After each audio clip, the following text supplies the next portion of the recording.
Alright, as you can see, the wind is really ripping in this situation.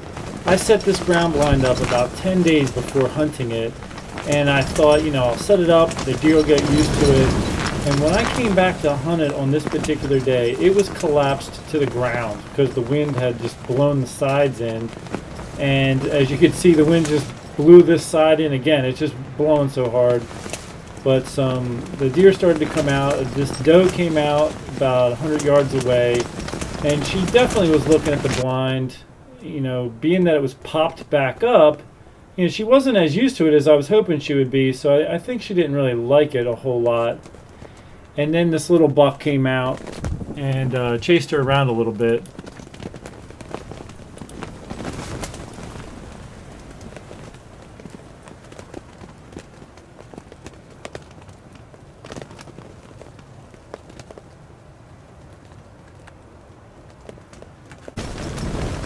I also had a little group of turkeys come out, and later on in the hunt, a doe and a fawn came out right into the food plot, right in front of the blind.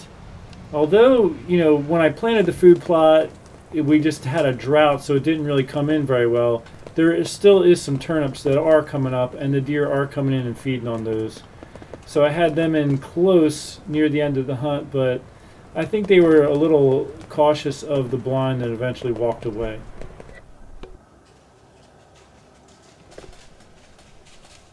The following morning, I went out on some public ground. This is actually the same spot I sat at in a previous video where I showed a huge 6-pointer that I kind of called in twice. And it was probably around 8 in the morning or so. I mean, I was in the stand for a couple hours before finally seeing something. And this young buck started chasing this doe around. Finally got a chase going on. A little bit too small of a buck, though.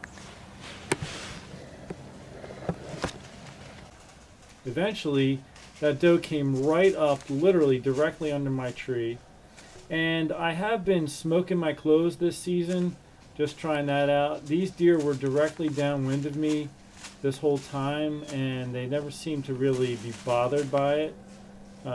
So there has been some hunts I've been on where I don't know if it worked or not, but there's also been some where the deer did not seem to be too bothered by the smell of the clothes that had the smoke on them.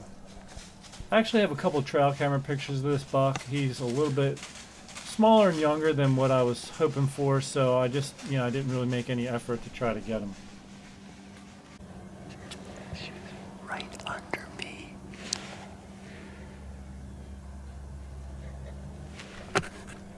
It was funny because there was a little group of turkeys that were moving in behind me, and when I first heard them, I thought, oh, maybe there's deer coming.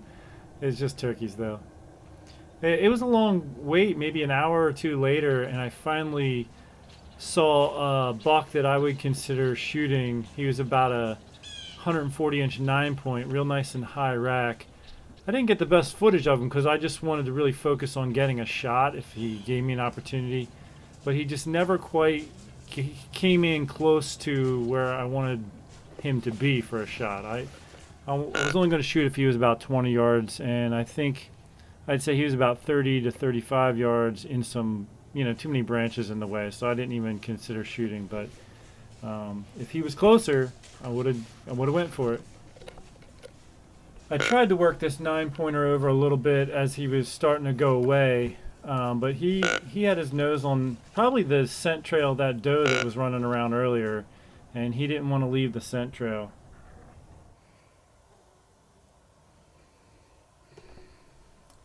That evening I went back to my property. I was hunting out of my little blind shed thing that my friend Deacon Dennis and I built over the summer.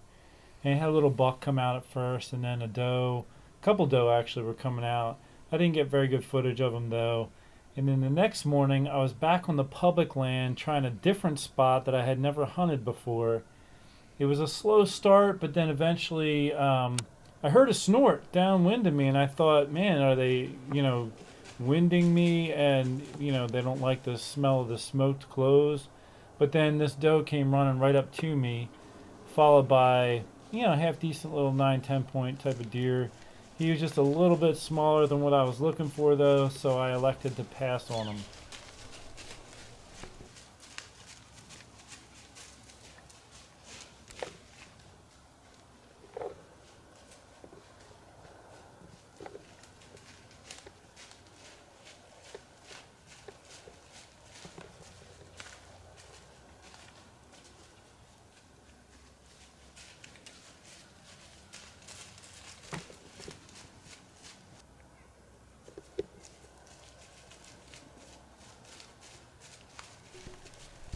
Next morning, I was back on my property. I moved the ground blind over that I had set up for like 10 days, even though I was concerned it would spook the deer. I just moved it over a little for a better vantage point, and I could see a little 6-pointer chasing some does right at first light at the other end of the field.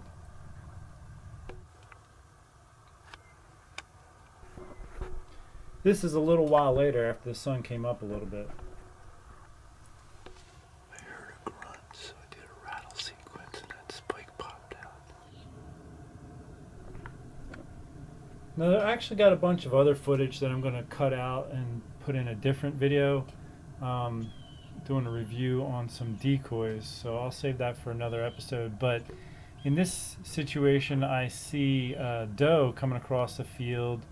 I didn't realize she was going to have any bucks following her, but a little while later out pops this buck, and he disappeared, so I didn't get much of a look at him.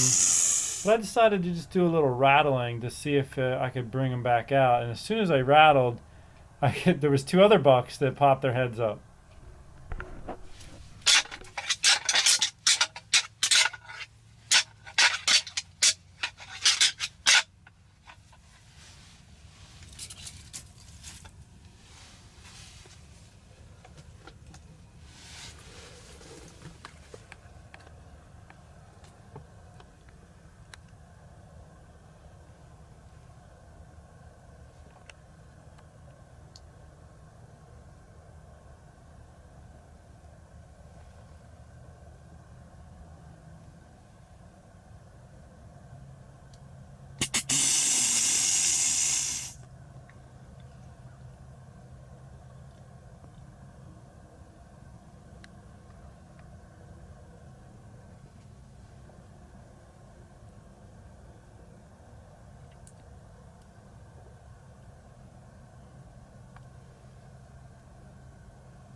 My neighbor's out checking trail cameras and just pushed those 2 deer, doe and a fawn. I was actually thinking of going and checking my back trail camera. Right before those deer ran out and ran over there, 2 bucks ran out of the back of my woods and into the next property back there.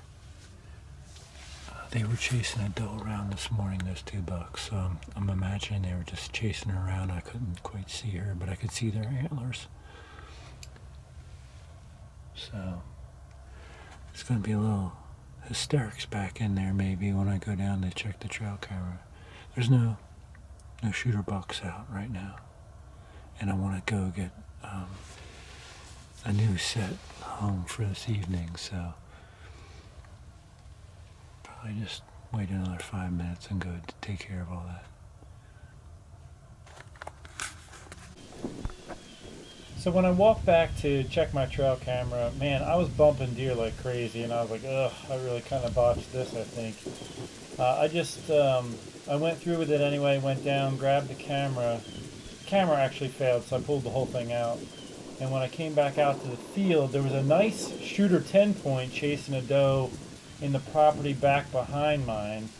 But I'm not allowed to go back there. It's someone else's property. So after some deliberation, I decided to just back out and go grab a stand, maybe come set it up in the back end of my property. I hadn't really sat the back edge corner of my property because, I didn't want to be tempted to shoot out in the field, my neighbor's field, when it's not my land. But I just had a conversation with him the other day, and I told him how, I try to not hunt anywhere near the edge of the field. And he's like, "Go ahead, you can shoot into the field if you want." So I was like, "Okay, cool." So I decided I set up in that back corner along the edge of my property and his field, and doe came out about an hour before dark. I was happy to see some deer movement. So I didn't spook these deer too bad. They still hung around, and they came back out that evening. The nicest of the bucks that I saw that morning came out. And when he came out at first, he was by himself, so I thought he was like, just all alone. He was done with the doe, or the doe moved on, or whatever. But he wasn't too interested to play. And it turns out he actually had the doe with him. She was just behind him, and I couldn't see him at first. He didn't want to leave her. So they basically hung around, the doe and this buck, all evening, between 40 and 60 yards from me. And if this deer would have came over to within about 20 yards, I would have taken a shot because, I had been down at the property for a few days. It's a strain on my family. And, at this point, I got to lower the bar a little bit just to fill the freezer with some meat and fill my tags. I prefer to get a little bit of a bigger buck, but it's not, the antlers aren't everything to me. I still like to fill my tag, and this deer would be about the starting point of where I'd be willing to shoot if I didn't have opportunities at anything better. So, but thankfully this deer made the choice for me. He never quite came close enough, which I was okay with because, like I said, I was hoping to get something a little bigger, and I closed out the trip and the hunt by watching these deer into the dark night at time. So I want to thank you so much for tuning in. This is Sean McVeigh, Sean's Outdoor Adventures. I hope to get back down at some point if the schedule allows. But whatever the case may be, let God's holy will be done. Thank you so much for tuning in. Until next time, take care and God bless.